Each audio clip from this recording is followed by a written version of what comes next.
Olá, tudo bem? Bem-vindo ao canal Viver de Renda. Se inscreva no canal, deixe o seu like e compartilhe com os amigos. Nos acompanhe no Instagram, Viver de Renda Canal. O economista da Warren Hanna, ele comentou que depois do colapso do SVB e dos problemas do Credit Suisse, o Banco Central tem todos os motivos para cortar os juros. A economista Mônica de Boer também havia já comentado a respeito disso. Essa é a nossa visão também. O Banco Central já deveria ter isso no seu radar, né? O corte dos juros aqui no Brasil. A crise do Credit Suisse, ele é mais um componente no cenário global, e isso com certeza vai ter algum tipo de desdobramento quando você olha sobre a estratégia do Banco Central americano, do Federal Reserve, bem como acreditamos que isso deve ter alguma influência aqui no Brasil também. Não só o problema do Credit Suisse, como também do Silicon Valley Bank, lá nos Estados Unidos. Eu acredito que essas coisas vão, de alguma maneira, pautar as próximas reuniões, tanto do Fed como do BC aqui no país.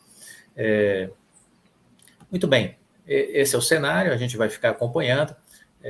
Temos esses choques aí globais, e esses problemas aqui também de crédito no Brasil. Eu acho que tudo isso deve já estar no radar, vamos dizer assim, dos membros do Copom. Nunca mais falamos de Americanas. O ex-CEO prestou depoimento de 4 horas para a Comissão de Valores Mobiliários. O Miguel Gutierrez, ele esteve na CVM prestando esclarecimentos. Apresentou sua perspectiva sobre a sistemática das operações e os desdobramentos que levaram a varejista a um rombo contábil de 20 bilhões. Ele chegou acompanhado do seu advogado e demonstrava, para quem ouviu, certa aparente tranquilidade, e chegou próximo das 9 horas e saiu ao 12h40 do prédio da CVM. De acordo com interlocutores, ele trouxe a narrativa de que um problema financeiro foi transformado em problema contábil. Essa foi a linha de raciocínio que ele apresentou. O Gutierrez, que mora no Rio de Janeiro, é o maior acionista individual das Americanas, depois dos 3 acionistas de referência. Ele deixou Americanas em dezembro. Também nessa semana, a CVM, nessa semana que passou, a CVM também ouviu Márcio Cruz, que já presidiu a B2W e foi CEO da Americanas Digital. Ele também saiu no mês passado. Há um processo de investigação em curso, né? Esse processo de investigação acontece capitaneado pela própria Americanas e com a participação da CVM, né? Existe aí já alguns inquéritos, alguns procedimentos de investigação em curso, né? E vamos aguardar. O que já saiu de fato novo, ao meu ver, interessante, é a publicidade dada a alguns documentos internos que demonstram que o Conselho de Administração questionou formalmente nos anos de 2020, 2021 e 2022, em 4 ocasiões, se havia operações de crédito sacado dentro da estrutura operacional das Americanas. E foi respondido pela direção, nessas 4 vezes, formalmente, que não havia. Então, temos aí um dado interessante para se acompanhar, não é? Para a gente acompanhar. E vamos ver, que eu imagino também que nesse processo a CVM vai ouvir a PricewaterhouseCoopers, porque era a empresa responsável pela auditoria, né? A Justiça do Rio havia derrubado o sigilo dos processos envolvendo o caso das Americanas, né? a empresa recorreu para que esse sigilo volte a acontecer, mas o juiz deliberou, o juiz Paulo Assede, da 4ª Vara Empresarial do TJ do Rio, determinou no dia 11, né, deste mês que fosse finalizado o sigilo envolvendo os processos relativos à recuperação judicial da Americanas e também liberou o detalhamento de um financiamento especial que a rede de varejo busca. Serão disponibilizados para consulta pública as informações referentes à averiguação realizada pela Preservação Administração Judicial, do advogado Bruno Rezende, do escritório de advocacia Sveiter, sobre as inconsistências contábeis apresentadas pelo Grupo Americanas, disse o juiz na sua decisão. Ele liberou a consulta aos detalhes de financiamento também, e vamos acompanhar aí esse caso, esse desenrolar, mas está evoluindo, vamos dizer assim, as conversas dos acionistas de referência com os bancos credores, viu?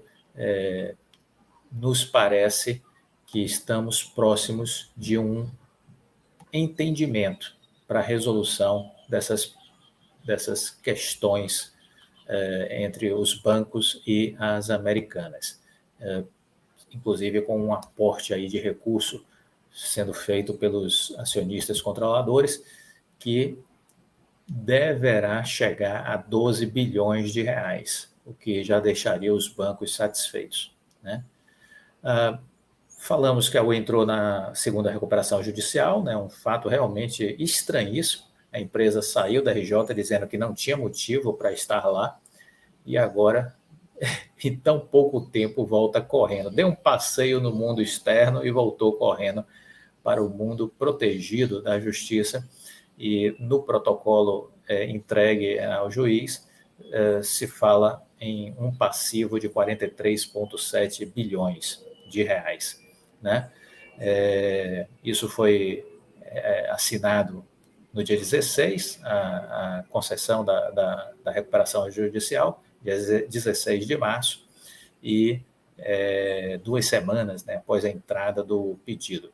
E agora entendemos nós que a Oi tem 60 dias a partir desse dia 16, para apresentar um plano de recuperação judicial consolidado, que deverá expressar uma reestruturação da dívida com os credores. Segundo a Oi, o grupo tem aproximadamente 29 bilhões em dívidas financeiras, sendo que parcela substancial desse montante tem variação indexada a moedas estrangeiras, dólar e euro. No total, o passivo concursal é de 43,7 bilhões. A empresa reforçou ainda que não foi possível chegar a uma composição nas negociações com os credores financeiros, como os bondholders e os bancos nacionais, mas que acredita que isso acontecerá agora dentro deste processo de recuperação judicial e com certa brevidade. Então, essa é a expectativa da Oi. O juiz Fernando Viana nomeou novamente o escritório Arnold Wald como administrador judicial, além da K2 Consultoria Econômica. O juiz deveria procurar entender o que houve com aquele estudo apresentado em agosto, dizendo que a Oi tinha saúde financeira para honrar todos os seus compromissos por 3 anos. Lembram disso, né? Pois é, isso foi um pedido do Ministério Público Federal e a Oi apresentou isso e dizendo que estava tudo em ordem, tudo em paz, que a vida seria linda e maravilhosa, repleta de arco-íris. E não foi o que aconteceu. Estranho, na verdade? Muito estranho, muito estranho. O juiz devia ter curiosidade de buscar informações a respeito. Eu acho. Vocês acham o quê? Diga aí a opinião. Olha, a seleção de empresa de março, 2 relatórios já divulgados, liberados. Se você não é assinante ainda, faça isso agora. Assine a seleção de empresas. É apenas R$ 360 no ano e você vai ter 12 estudos, um por mês, com a nossa leitura de cenários, de probabilidades, e eu compartilharei também as minhas estratégias, os meus entendimentos com relação aos momentos da Bolsa, fluxo dos estrangeiros, né? A questão do PL, né? Como está esse índice, que é um índice importante para a gente acompanhar, e assim vocês vão ter referências importantes para vocês construírem suas estratégias e fazer as suas escolhas. Vai ser bom, acredite. Deixa o like, fique com Deus e até a próxima. Tchau.